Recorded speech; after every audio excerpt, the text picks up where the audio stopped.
یوں تو جب سے کرونا وائرس ظاہر ہوا تب سے مختلف تھیوریز زیر گردش ہیں، لیکن زمینی حقائق کے پیش نظر کچھ تھیوریز ہم آپ کے سامنے پیش کر رہے ہیں۔ تو آئیے جانتے ہیں کہ کیا کورونا وائرس ایک عالمی سازش ہے؟ حقائق جان کر آپ کے ہوش اڑ جائیں گے۔ کورونا وائرس اصل میں وہ چھوٹا دھماکہ ہے جس کے بعد ایک بڑا بلکہ آخری دھماکہ ہوگا۔ اصل میں اس وائرس کے ذریعے تمام دنیا میں اس کی ویکسین لگوانا لازمی قرار دیا جائے گا۔ آپ بغیر ویکسین لگوائے اور سرٹیفکیٹ حاصل کیے ہوئے نہ ہوائی سفر کر سکیں گے، نہ حج و عمرہ اور نہ ہی زیارتوں کو جا سکیں گے۔ یہاں تک کہ نکاح یعنی شادی بھی نہ ہو سکے گی۔ بچوں کو اسکول میں داخلہ نہیں ملے گا۔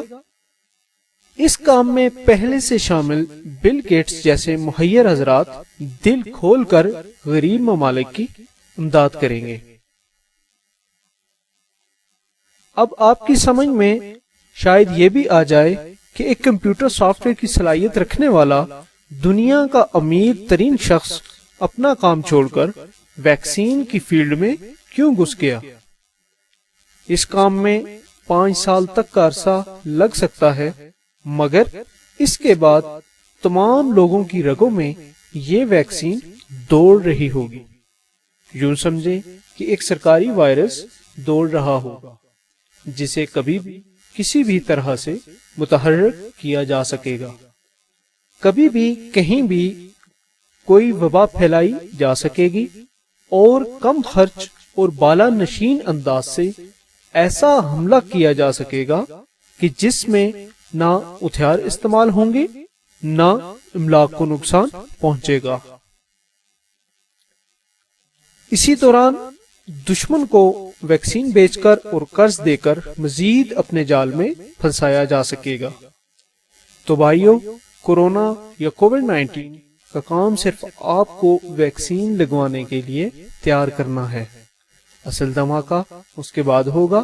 اللہ ہم سب کو دجال کی چالوں اور فتنہ سے محفوظ رکھے، آمین۔ اکانومسٹ میگزین اپریل 2020 کے شمارے میں 5 خفیہ پلانز کا اعلان کیا گیا ہے۔ اب یہاں 5 یہودی پلانز کو ڈی کوڈ کیا جائے گا۔ Number 1، everything is under control. اس کے معنی ہے ہر چیز طے شدہ منصوبے کے مطابق ہمارے کنٹرول میں ہے۔ ایک طرف پوری دنیا کورونا سے ڈر کر گھروں میں بیٹھی ہوئی ہے، حکومتیں سکڑ کر دارالحکومتوں تک محدود ہو گئی ہیں، عوام کو 2 وقت کی روٹی کے لالے پڑ گئے، کئی ممالک کو اپنی حیثیت برقرار رکھنے کے خطرے کا سامنا ہے، لیکن اب دیکھیں وہیں یہودی میگزین فخریہ کہتا ہے کہ every thing is under control. یہ بات عقل مندوں کے کان کھڑے کرنے کے لیے کافی ہے کہ کورونا وائرس کے ذریعے جس جال کو بچھایا گیا ہے وہ بالکل توقعات کے عین مطابق پورا ہو رہا ہے۔ تبھی تو یہودی میگزین فخریہ کہتا ہے کہ سب کچھ طے شدہ منصوبے کے مطابق ان کے کنٹرول میں ہے۔ اب بات کرتے ہیں نمبر 2، بگ گورنمنٹ۔ اس سے مراد عالمی حکومت ہے۔ اس بڑی حکومت کو یہودی دانا بزرگوں کی خفیہ دستاویزات دی ایلیومینٹی پروٹوکولز میں سپر گورنمنٹ کے نام سے بار بار بیان کیا گیا، جن کے مطابق پوری دنیا کی ایک ہی عالمی سپر گورنمنٹ بنائی جائے گی جس کا حکمران فرعون و نمرود کی طرح پوری دنیا پر اپنے مسیحا کے ذریعے حکمرانی کرے گا۔ یہاں یہ بتانا بھی ضروری سمجھوں گا کہ ان کی عالمی حکومت بن چکی ہے، یہ اقوام متحدہ ہے، صرف اس کا اعلان نہیں کیا گیا۔ ان کا منصوبہ یہ ہے کہ مستقبل میں کسی بھی وقت دنیا میں کرائسس پیدا کر کے، جیسے اس وقت ہے، اقوام متحدہ کو ایک عالمی سپر حکومت میں تبدیل کر دیا جائے گا۔ اقوام متحدہ کے جو بھی ادارے ہوں گے انہیں وزارتوں میں تبدیل کر کے اسے عالمی سپر گورنمنٹ قرار دے دیا جائے گا، اور اس حکومت کی باغ دوڑ یہودین نسل ایسے شخص کے ہاتھ دی جائے گی جو دجال کے لیے ہیکل سلیمانی تعمیر کرے گا اور یہودیوں کو چھوڑ کر باقی پوری دنیا کی اقوام کو اپنا غلام بنا لے گا۔ اب موجودہ دور میں آ جائیں، برطانوی وزیر اعظم سے لے کر بہت سے عالمی رہنماؤں نے اب کھل کر کہنا شروع کر دیا کہ ایک عالمی حکومت بننی چاہیے۔ یہ سب اسی عالمی سپر گورنمنٹ بنانے کی راہ ہموار کر رہے ہیں۔ اب اگر اقوام متحدہ کا کوئی ایسا حکمران بن جائے جو ویکسین دینے کا اعلان کر دے تو دنیا کا کون سا ملک ہوگا جو اس کی حکمرانی تسلیم نہ کرے گا۔ Number 3، Liberty. لبرٹی کا مطلب ہے آزادی۔ یہاں آزادی سے مراد دنیا کی جو آزادی حاصل ہے اس کا کنٹرول اس خفیہ ہاتھ کے پاس ہے جو اکانومسٹ نے بطور علامت اپنے کور فوٹو پر نمایاں کیا ہے۔ یہ وہ خفیہ ہاتھ ہے جو پردے میں رہ کر پوری دنیا کو چلاتا ہے۔ آپ اس ہاتھ کو یہودیوں کے 13 خفیہ خاندان سمجھیں جو پوری دنیا کی معیشت، زراعت، میڈیا، حکومت، الغرض ہر چیز کی باغ دوڑ سنبھالتے ہیں۔ ورلڈ بینک ہو یا IMF، یہ تمام ادارے ان کے فنڈ سے چلتے ہیں۔ اقوام متحدہ کا خرچہ پانی یہی دیتے ہیں۔ اقوام متحدہ کے تمام بڑے اداروں کے سربراہان ان کے اپنے لوگ اور یہودین نسل ہیں۔ Number 4، virus.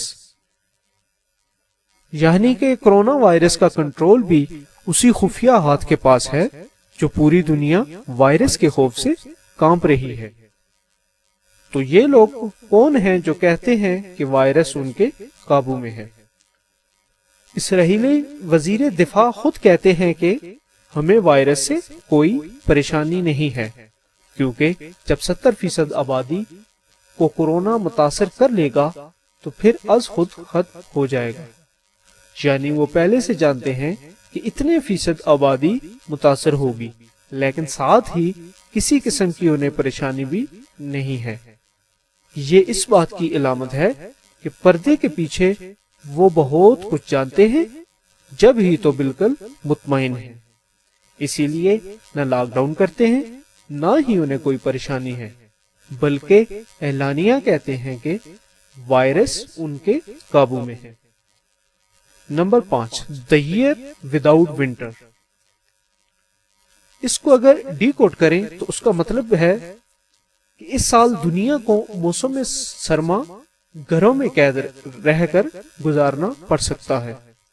یاد رہے اس وقت سال کا چوتھا مہینہ اپریل چل رہا ہے، لیکن انہوں نے اعلان کر دیا ہے کہ اس سال موسم سرما نہیں ہوگا، یعنی دنیا موسم سرما کے مزے اس سال نہیں لے سکے گی۔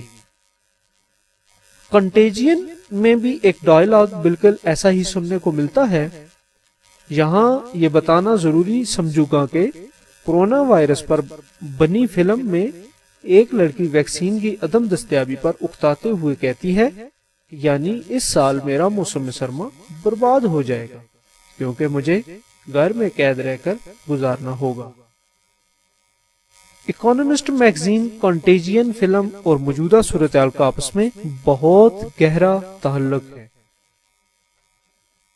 اس کے علاوہ کچھ اور عوامل بھی ہیں جنہیں ابھی تک اکانومسٹ میگزین نے نمایاں نہیں کیا، شاید اگلے مہینے کے شمارے میں ظاہر کر دیں۔ میں آپ کو پہلے ہی آگاہ کر دیتا ہوں۔